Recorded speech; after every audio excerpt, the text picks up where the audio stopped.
अब इटली से अहमद मुख्तार। जब इमरान खान का दौरे हुकूमत था, इमरान खान ने एक बयान दिया था, अगर हमारे इंडिया से तल्लुकात बेहतर हो जाते हैं तो हमें एटमी प्रोग्राम की ज़रूरत नहीं है। उस बयान को सामने रखकर और DGISPR के एक एक लफ्ज़ को और उनके चेहरे के तासुरात को अगर देखा जाए तो लगता है कि इमरान खान की नाअहलियत के अलावा और भी बहुत सारे मुहर्रिकात थे। तो इस सिलसिले में आपकी क्या राय है?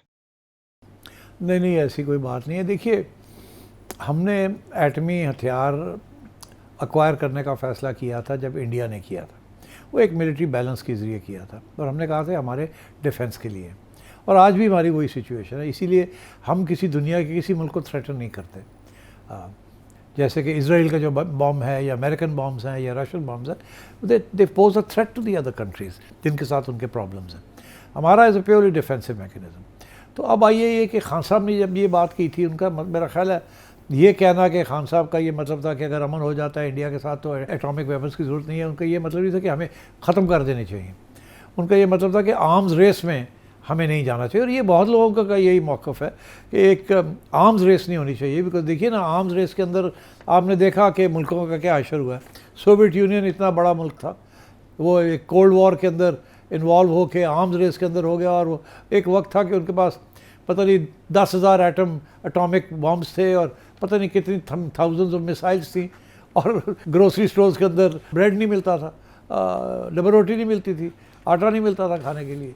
तो मतलब है कि ये भी हो गया। इसीलिए सोवियत यूनियन जो है इकोनॉमिक कोलैप्स हो गया। और फिर बाद में ये यूक्रेन की आज बात हो रही है।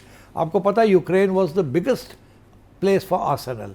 सबसे ज़्यादा न्यूक्लियर वेपन्स जो थे सोवियत यूनियन के, वो यूक्रेन के अंदर थे, एंड सो ऑन। तो आज देखिए क्या असर हुआ है। सारे न्यूक्लियर वेपन्स डिसॉल्व कर दिए गए उस वक्त जब ये फारग हुआ है सोवियत यूनियन, रशिया बना, और ये यूक्रेन से सारा कुछ डिसमेंटल करा दिया गया। और ये वेस्टर्न पावर्स ने करवाया। आज पछता रहे होंगे कि काश अकेले होते, एंड सो ऑन। तो ये आई थिंक खान साहब के ऊपर ये इल्ज़ाम लगाना कि जी वो गलत थे, ये नहीं है, ऐसी नहीं बात।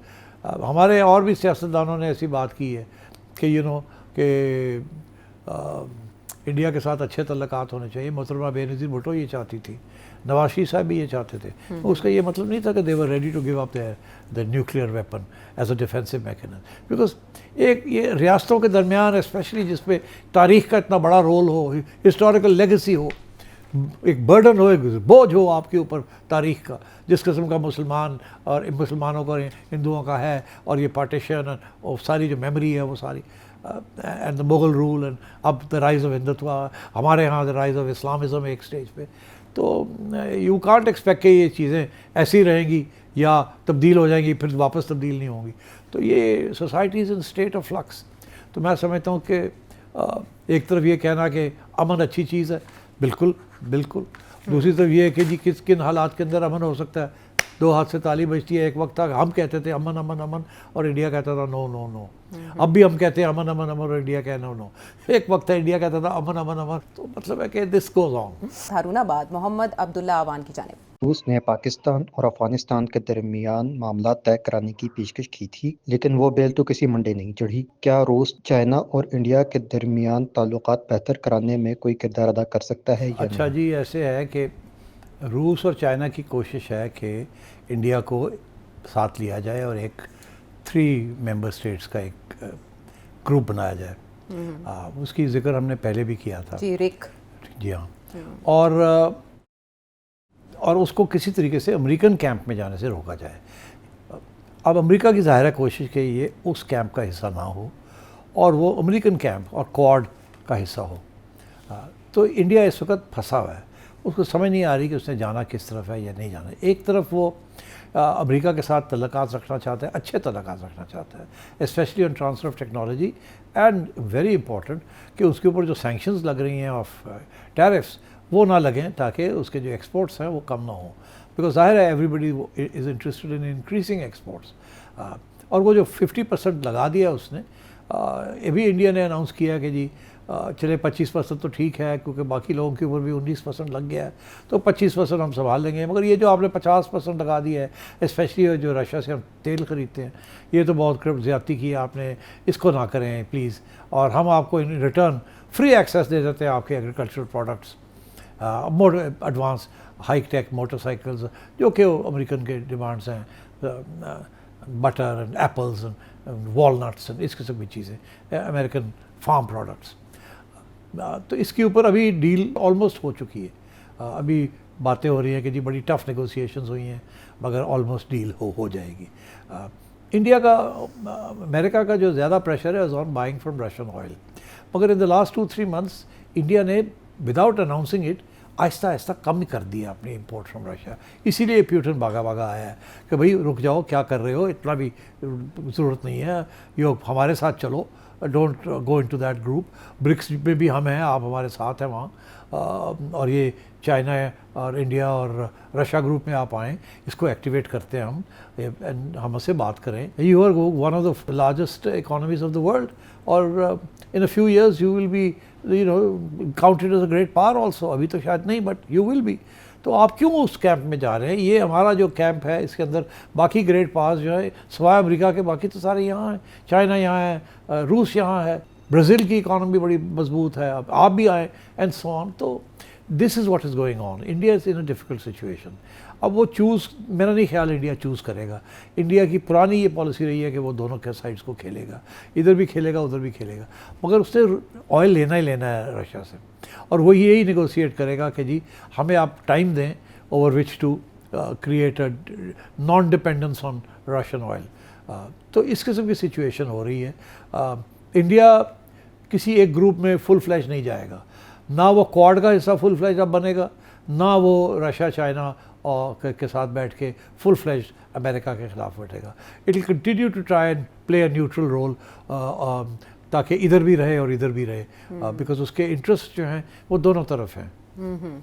ठीक है, ये है इंडिया की पोजीशन। और अब मुल्तान से मुश्ताक क्या जानना चाहते हैं? सिटी साहब, मेरा एक सवाल है, वो ये है कि किसास और दियत के कानून के बारे में है। पिछले दिनों इस्लामाबाद में एक वाक़या हुआ है जहाँ पे एक साहब के बेटे ने, जो कि नौउम्र था और उसके पास लाइसेंस भी नहीं थे, उसने 2 बच्चियों को मार दिया, और उसके बाद इसी कानून का इस्तेमाल करते हुए उसका बेटा जो है वो बाइज्जत बरी भी हो गया। और इसके अलावा माजी में इसके और भी वाक़यात है, और इसका जो फ़ायदा है वो पाकिस्तान की इलीट को हमेशा पहुँचता रहा है, गरीबों को तो इसका कोई फ़ायदा पहुँचता ही नहीं है। तो आपका क्या ख्याल है कि जो भी जुर्म करे कानून के मुताबिक उसको सज़ा देनी चाहिए? और इसके अलावा हमने 27वीं तरमीम कर ली, 26वीं कर ली, और अभी ये सुन रहे हैं कि 28वीं भी आ रही है। तो अगर हम ये सब कुछ कर सकते हैं तो इस कानून को सिर्फ इसलिए नहीं ख़त्म किया जा रहा कि ये एलीट क्लास के फ़ायदे में जा रहा है?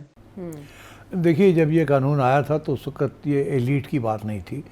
उस वक़्त मियां नवाज शरीफ साहब और उससे पहले जनरल ज़िया उल हक साहब इस्लामिक शरिया लाना चाह रहे थे यहाँ। तो ये उस वक़्त के ये कानून हैं, और इसके पीछे इस्लामिक जूरिस्प्रूडेंस भी है, और हमारी जो इस्लामिक इंस्टीट्यूशंस हैं उनका भी फुल सपोर्ट है।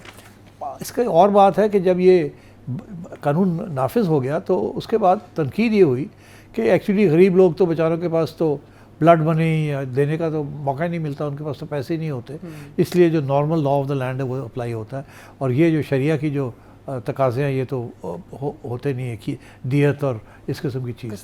तो मेरा ख्याल है कि ओवर द टाइम जो मीडिया के अंदर जब बात आती है, तो जब ये गरीब अमीर की बात आती है कि गरीब लोग चलते चलते किसी अमीर ने मार दिए, तो फिर ये समझ आती है कि उस स्ट्रेट अवे ये इसी कानून का सहारा लेके अमीर लोग जो हैं वो अपने बच्चों को या अपने बीवी को या अपने मियाँ को या अपने रिश्तेदारों को बचा लेंगे। और क्योंकि गरीब लोगों का ये होता है कि अच्छा जी अल्लाह वल्लू हो गया, जो होना सी ठीक है जी, गलती हो गई, वो मारे गए, ठीक है चलो कोई गल नहीं, 4 पैसे दे दो तो फिर अल्लाह अल्लाह खैर सली। अदरवाइज़ वो केसेस तो आपको पता ही है चलते हैं, और अमीर लोग तो वैसे ही छूट जाते हैं। आपको पता ही है वो किस तरीके के इतने हैं उनके पास, बड़े बड़े वकील की है, और हमारी जो प्रोसिक्यूशन है इतनी कमज़ोर है कि अच्छा ओपन एंड शट केस भी जो है उसको भी वो नहीं, उसके कोई अच्छे अंजाम उसके होते। तो आई थिंक इसके पीछे एक सोसाइटल कंसेंसस भी है कि चले और कुछ नहीं तो यही सही। मगर ये आपका जो मौक़िफ़ है ये बिल्कुल सही है। हमने अभी ऐसी बातें की थी जब ये आया था कि, और इसका जो प्रैक्टिकल जो एक्सपीरियंस है वो यही है कि अमीर लोग इसका फ़ायदा उठाते हैं। रियासतें भी कभी कभी इसका फ़ायदा उठा लेती हैं। आपको याद होगा रेमंड डेविस अफेयर, जिसके अंदर बहुत मसला बन गया था कि एक अमेरिकन ने मर्डर कर दिए थे 2 पाकिस्तानी बच्चों को, और फिर उनको भी इसी कानून के तहत छुड़ा के और वापस कर दिया गया, और कोई रास्ता नहीं था।